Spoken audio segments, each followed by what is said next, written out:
Alhamdulillahilladzi amarana bi izalatin najasah qabla as-salah. Asyhadu an la ilaha illallah wahdahu la syarika lah. Asyhadu anna Muhammadan abduhu wa rasuluhu la nabiyya ba'dah. Allahumma shalli wa sallim wa barik ala sayyidina Muhammadin Rasulillah wa ala alihi wa ashabihi wa mawalah. Amma ba'du fa ibadallah, usikum wa nafsi bitaqwallah, faqad fazal muttaqun. I'lamu anna Allah ta'ala qala fil Qur'anil Karim, a'udzu billahi minasy syaithanir rajim.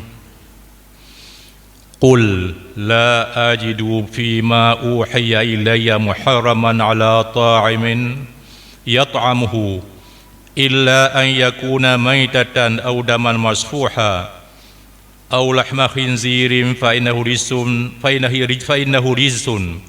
aw fisqan uhilla li ghairi llahi bih faman ittara ghaira baghi wala 'adin fa inna rabbaka ghafurur rahim. Sadaqallahul azim. Hadirin kaum muslimin, sidang jamaah Jumat rahimakumullah. Puji syukur lebih dahulu kita persembah Allah Subhanahu wa taala atas berbagai nikmat, rahmat dan kurnia-Nya kepada kita. Kemudian salawat dan salam kita aturkan kehadiran Nabi kita Muhammad sallallahu alaihi wasallam, keluarga dan sahabat sekalian. Berikutnya marilah setiap kesempatan di mana saja kita berada terus menerus mempertebal iman kita kepada Allah seraya meningkatkan takwa kita kepadanya. Tiada lain dan jalan kecuali kita melaksanakan apa saja perintah Allah, sekaligus kita meninggalkan, menjauhkan apa saja yang dilarangnya. Kaum muslimin yang berhadir, adapun sebagai tema khutbah singkat kita pada hari ini adalah kita bicarakan masalah an-najasat, masalah najis. Ini kajian fiqh kita, merupakan kajian yang sangat penting, terutama berhubungan dengan kegiatan ibadat kita sehari-hari. Sebagaimana kita ketahui bahwa untuk sahnya ibadat salat itu harus terpenuhi 5 syarat. Kurang salah satu tidak sah salat kita. Antara lain adalah suci badan, pakaian dan tempat salat kita dari najis. Jadi saya rasa kita ulang kaji sangat penting dalam kehidupan kita berta'abud kepada Allah Subhanahu wa taala. Para ulama dengan mempedomani ayat Al Karim dan juga hadis-hadis Rasulullah menyimpulkan bahwa dalam kehidupan kita ini ada 3 macam najis. Pertama, saya singkatkan. Pertama adalah disebut dengan najis mughalladhah, najis berat, hanya 2 tidak lebih, yaitu anjing dan babi. Kalau babi mungkin jauh dari kita, tetapi kalau anjing ini banyak kita jumpai di kampung-kampung dalam kehidupan kita sehari-hari. Disebutkan oleh baginda Rasulullah SAW dan sebuah hadis beliau diriwayatkan oleh Muslim, idza walaqal kalbu fil ina'i faghsiluhu 7 maratin aw la ulahunna biturab. Apabila anjing menjilat sesuatu barang milikmu, cuci dia 7 kali. Pertamanya ulahunna, pertamanya adalah menggunakan elemen unsur tanah. Tapi di lafaz yang lain disebutkan ihdahunna biturab, salah satunya dari 7 tadi menggunakan unsur tanah. Tidak boleh diganti dengan deterjen, karbon dan sebagainya, tidak sah. Sepakat ulama hal demikian. Sebahagian mengatakan bahawa najis anjing itu hanya pada babi. Pada mulut. Najis anjing ada pada mulut, kan dari hadis menjilat. Tetapi ketahuilah bahawa anjing itu kalau gatal pasti menggunakan lidahnya. Jadi seluruh tubuh anjing itu bernajis. Sebahagian lagi mengatakan bahawa kalau basah baru bernajis. Namun ketahuilah anjing itu tidak ada yang berjalan pelan, pasti dia berlari-lari. Paling kecil, paling kurang adalah berlari-lari kecil. Jadi seluruh tubuh anjing itu basah dengan keringat. Hati-hati dengan anjing. Apalagi musim hujan, kapan-kapan dia tidur di teras rumah kita. Apalagi musim anjing kawin dan sebagainya. Jadi itu harus disamak dengan 7 kali, salah satunya atau pertamanya menggunakan unsur tanah. Ini harus hati-hati kita. Kemudian yang kedua disebut dengan najis muhaffafah, najis ringan, hanya satu dan tinggal hukumnya saja, barangnya tidak ada lagi. Apa dia? Yaitu urin, kencing, pipis bayi laki-laki yang belum berumur 2 tahun yang hanya minum ASI, air susu ibunya. Tidak boleh ada makanan tambahan. Kalau kita dulu hidup itu hari ke-7 sudah pisang wak masuk ke tubuh kita. Anak-anak sekarang menurut ilmu dokteran umur 6 bulan sudah ada makanan tambahan. Jadi sebelum anak itu berumur 2 tahun anak laki-laki dan belum ada makanan tambahan, pipisnya cukup dengan dialirkan air, dicurahkan air saja, dipercikkan air saja. Rasul pernah suatu ketika beliau dijumpai seorang perempuan bersama anak lakinya. Rasul mengambil tadi, mendudukkan fi hujri, ke dalam tapangkuannya. Tiba-tiba anak laki tadi kencing, kemudian oleh Rasul diminta air, dipercikkan kepada kencing tadi. Ini. Kemudian yang ketiga yang banyak disebut dengan najis mutawassithah, najis pertengahan, najis biasa. Ini kita simpulkan ada 10 macam. Ada 10 macam najis mutawassithah yang perlu kita jaga. Untuk najis yang ketiga ini ada disebut dengan ainiyah, ada disebut dengan hukmiyah. Apa dia? Kalau ainiyah ada barangnya, ada najisnya di situ. Untuk yang ada zatnya najisnya itu dicuci mesti hilang 3 unsur. Hilang warnanya, hilang baunya dan hilang rasanya. Maaf, untuk rasa bukan dengan lidah, dengan ujung jari. Ada licin, ada kesat dan sebagainya. Ini kalau ainiyah ada barangnya. Tetapi yang kedua disebut dengan hukmiyah. Mungkin di situ tadi ada najis, buru-buru kita enggak sempat cuci. Waktu kita pulang, tidak ada lagi najis itu. Kita cium-cium enggak nampak lagi. Kalau dengan hukmiyah ini cukup dengan dialirkan air saja, ia mentong, selesai masalah. Baik. Kemudian kaum muslimin berhadir untuk najis yang mutawassithah ini, apa dia 10 macam tadi? Pertama adalah al-maitah, bangkai. Disebut bangkai adalah binatang yang mati bukan disembelih. Itu disebut bangkai, kecuali as-samak wal jarad, yaitu ikan dan belalang. Ini tidak najis walaupun sudah mati. Kalau bernajis maka tidak boleh makan ikan lagi kita, itu tidak masalah. Selainnya bernajis, kalau sudah mati tidak sempat disembelih matinya, itu bernajis, tidak boleh dimakan. Sepakat ulama hal demikian. Termasuk apa saja yang terpotong atau kita potong dari binatang hidup, ini najis, tidak boleh dimakan.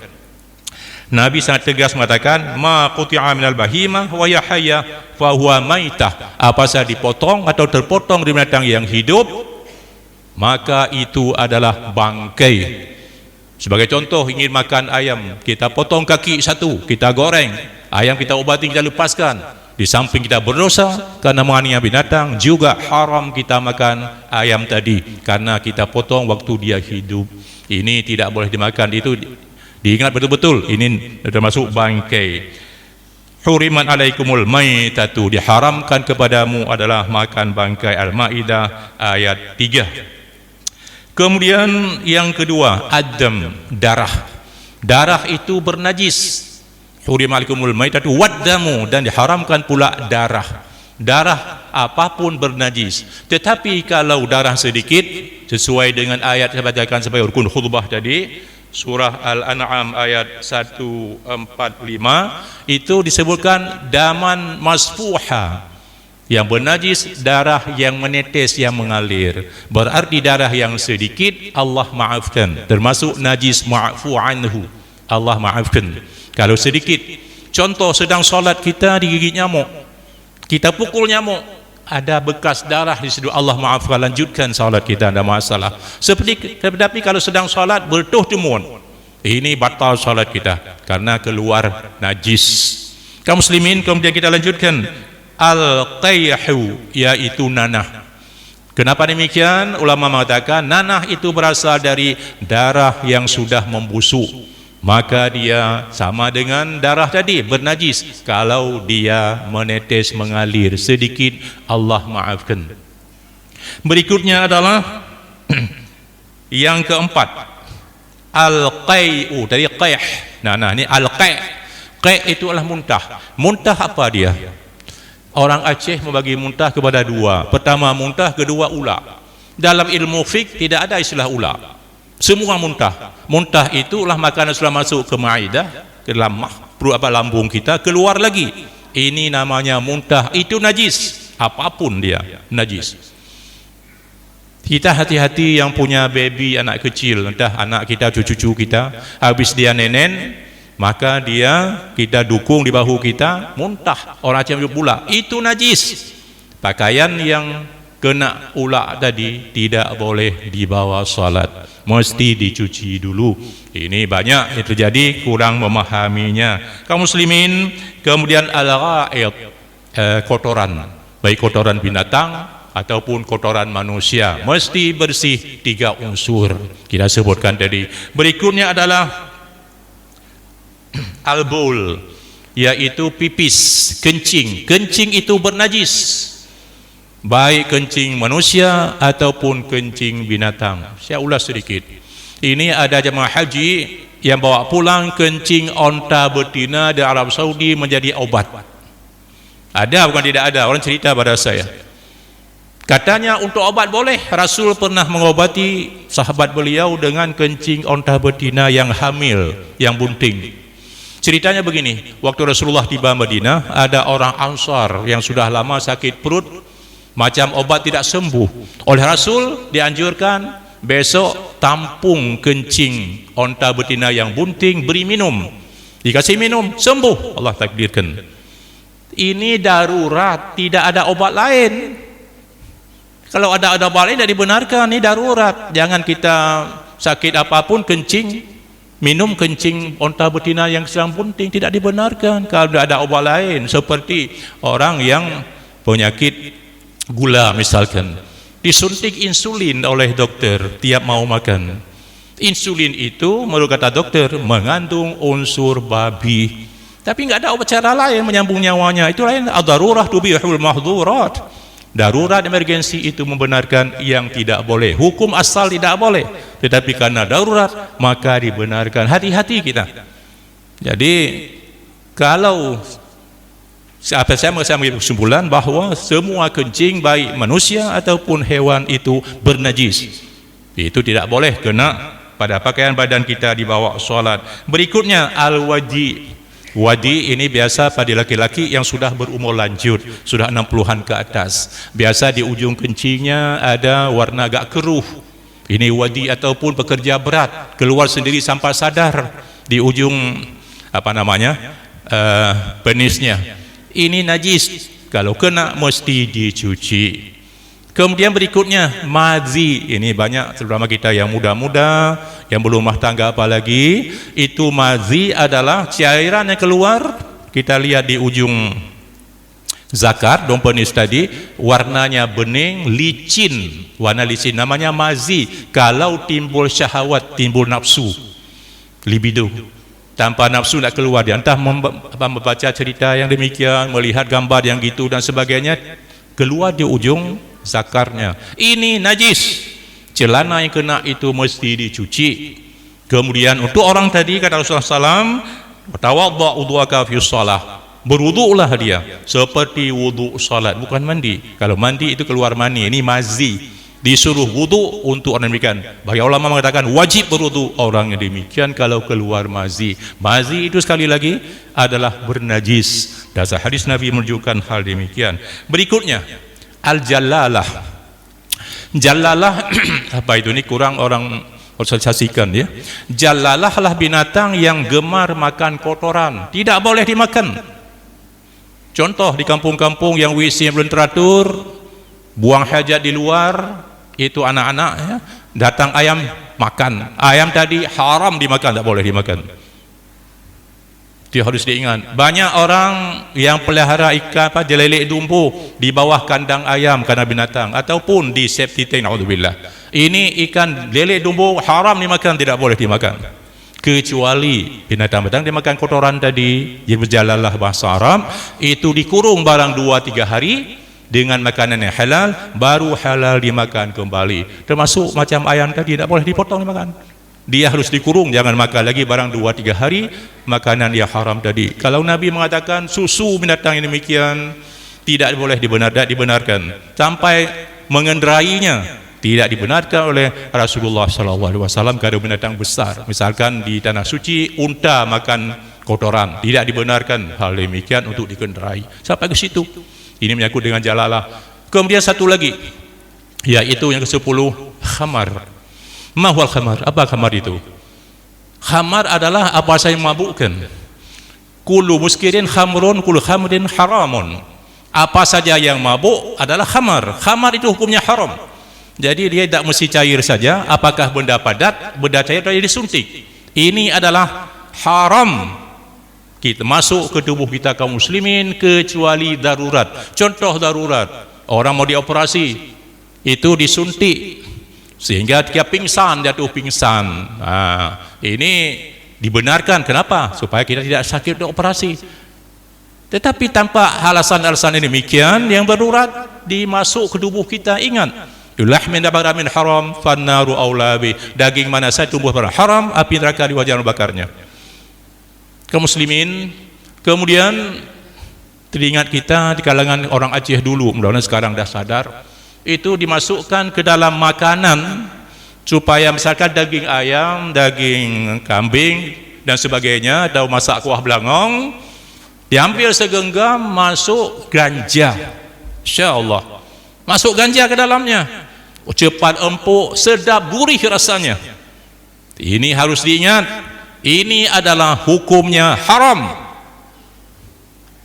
Jelas kaidah usul fiqhiyah, iza tamal halalul haram ghalabal haram. Apabila berkumpul barang yang halal dan haram, yang menang adalah yang haram. Jadi gara-gara nilai sedidik rusak susu sebelanga. Jangan campur lagi hal demikian. Biar orang tua kita yang salah, beliau tanggung sendiri. Kita sudah tahu hukum sekarang. Jangan campur sekali lagi makanan kita yang dengan diharamkan oleh Allah Subhanahu wa taala. Hati-hati kaum muslimin. Termasuk ya hal demikian dimasukkan dalam bika Ambon sekali Medan itu. Bika Ambon dimasukkan tuak, esmenen bahasa Aceh, sehingga ngembang dia. Beda dengan di Aceh yang ada aroma itu agak keras, lembut. Kenapa? Dimasukkan tuak, esmenen ke dalamnya, ijuk masam, sehingga itu haram dimakan. Hati-hati kita yang masuk ke tubuh kita yang dilarang oleh Allah Subhanahu wa taala. Ada orang-orang jual mie masuk fitsin. Fitsin itu adalah ada enzim otak babi sehingga sangat gurih dia, lemak tak ada baju. Ini haram. Maaf, bukan semua orang jual mie, ada, bukan tidak ada. Demikian, mudah-mudahan sadar orang berbuat begitu. Jadi jangan masuk. Fitsin itu adalah haram, dilarang. Itu adalah made in China. Dia ada sesuai dengan ajaran agama kita. Kaum muslimin, kemudian kita ulang sedikit masalah kencing tadi. Saya melihat hampir mata masjid, ya, kita diajarkan kencing berdiri. Bagaimana hukum Islam? Bolehkah kita kencing berdiri atau tidak? Kalau kita lihat kepada hadis Aisyah diriwayatkan oleh 5 ahli hadis, kecuali Abu Dawud dan menambahkan, siapa saja mengatakan, satu jemaah jam waktu, siapa saja mengatakan kepadamu Rasulullah, ada Aisyah, siapa mengatakan kepadamu Rasulullah pernah kencing berdiri, fala tusaddiquh, jangan kau benarkan. Beliau selalu kencing jalisa, sambil jongkok, sambil duduk.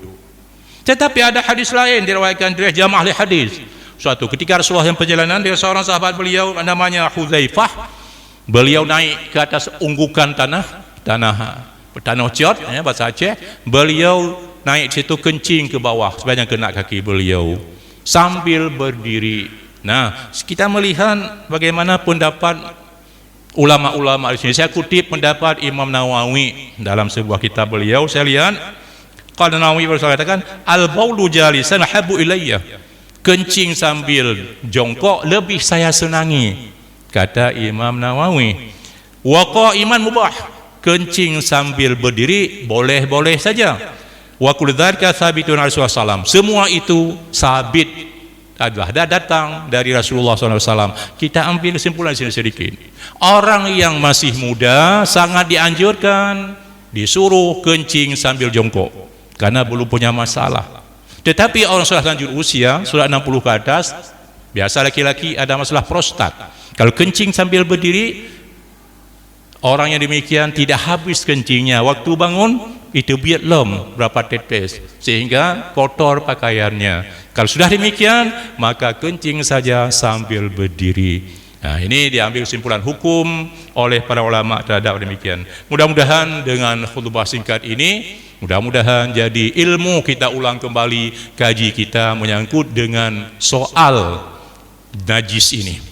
Sedikit lagi saya tambah, lupa saya, yaitu bagaimana dengan cicak. Sering di rumah atau masuk di musala, masjid mana saja ada cicak itu, berak dia. Kalau dia masih basah kena badan kita, pakai di tempat sholat kita, tidak sah sholat kita. Tetapi kalau sudah kering, sudah lama dia di situ, sudah pada hari, ada dia, kita singkirkan saja, tidak tidak masalah hal demikian, ini dibenarkan. Termasuk bagaimana kalau kita memakai minyak wangi sekarang ini. Sekarang banyak kita memakai minyak wangi, yang minyak wangi itu adalah mengandung unsur alkohol. Hampir semua minyak wangi demikian. Kalau tidak ada alkohol berapa jam dia tidak wangi lagi. Kalau ada alkohol sampai 1 hari 1 malam bisa dia bertahan wanginya. Sedikit beda pada para ulama.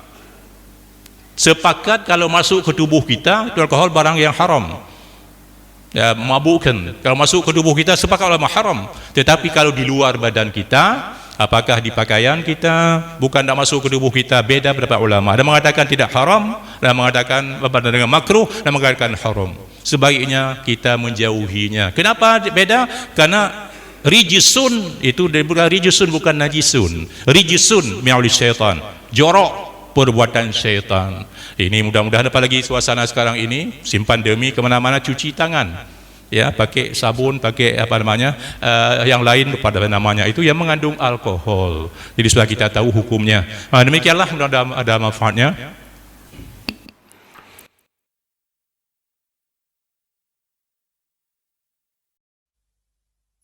Ah